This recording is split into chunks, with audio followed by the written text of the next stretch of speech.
start. Recently, I have had the opportunity to accompany my friend to a government office in which he got an appointment. I would like to share my experiences in the office.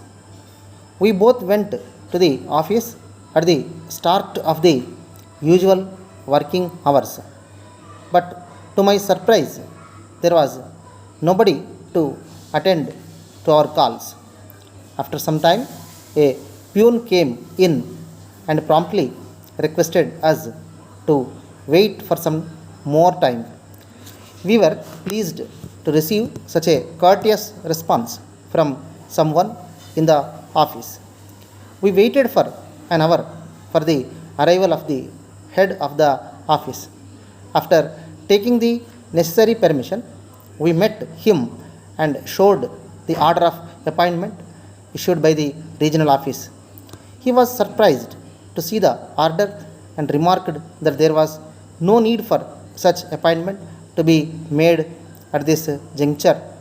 He also pointed out that he had not made any request for appointment of new staff. At last, after our repeated requests, he sent for the office manager. Immediately came the reply that he was not available as he was deputed on some official purpose to a local bank. The officer requested us to wait till such time the manager arrives and issues the necessary orders. In the meanwhile, we went round the office. It was hardly an hour after the commencement of the office, but we were surprised to see that majority of the staff were not in their seats. We were informed that the staff went out to a canteen for having tea, without which they were unable to commence the work. Even those who had restrained to go out were not prepared to take up their assignments. They were engaging themselves in discussing how the government would overcome this crisis. Every one of them offered their own solutions for the problem. Very soon, those who had gone out also joined them, and the discussions reached their peak. We were beginning to have a heavy heart. Suddenly, there was calm, and the office manager took his seat with a bang on the table. We approached the manager and showed the orders of appointment.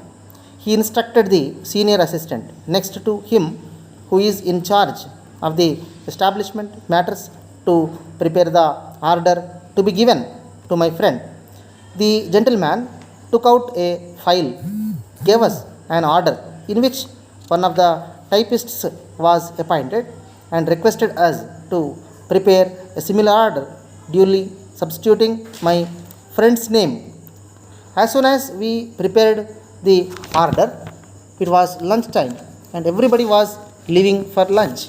As we were also feeling hungry, we too took out for a nearby hotel, where we were joined by some of the office staff.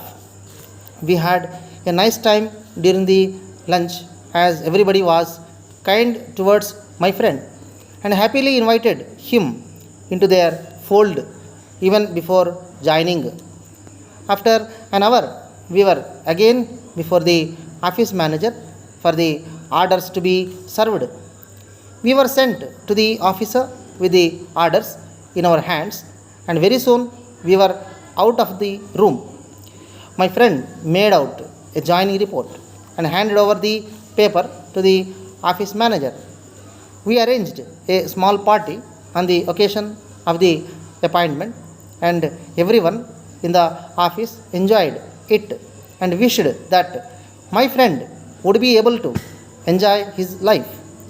We came out of the office in the evening with our hearts light, and we seemed to walk on air. My friend rushed to the house to inform his parents about his experiences on the first day. Sir, we have been witnessing during the last 2 years very unpleasant scenes in the democratic history of any country.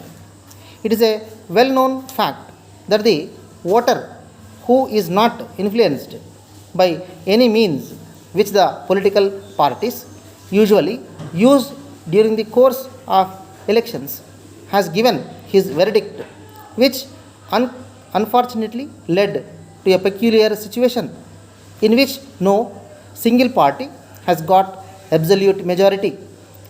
With the result, small regional parties, although they differ in their ideologies, came to a conclusion to join hands on the basis of a common minimum program acceptable to all. All this seems to be only an exercise for the purpose of grappling the power. But the real question here is that what should the elector do in such a situation? He should elect his representative not on the basis of any party affiliations but on the virtues which the candidate possesses. All these representatives should in turn elect a body to govern the people as well as them. This body should be in office for 2 years and another body takes over the administration. The term of the elected representatives can be 10 years. The rotation system of administration would give the capable members an opportunity to prove their worth. If the voter is vested with the power to recall, the elected will feel the threat and correct his ways. The Election Commission should ponder over this issue and recommend remedial measures. A voter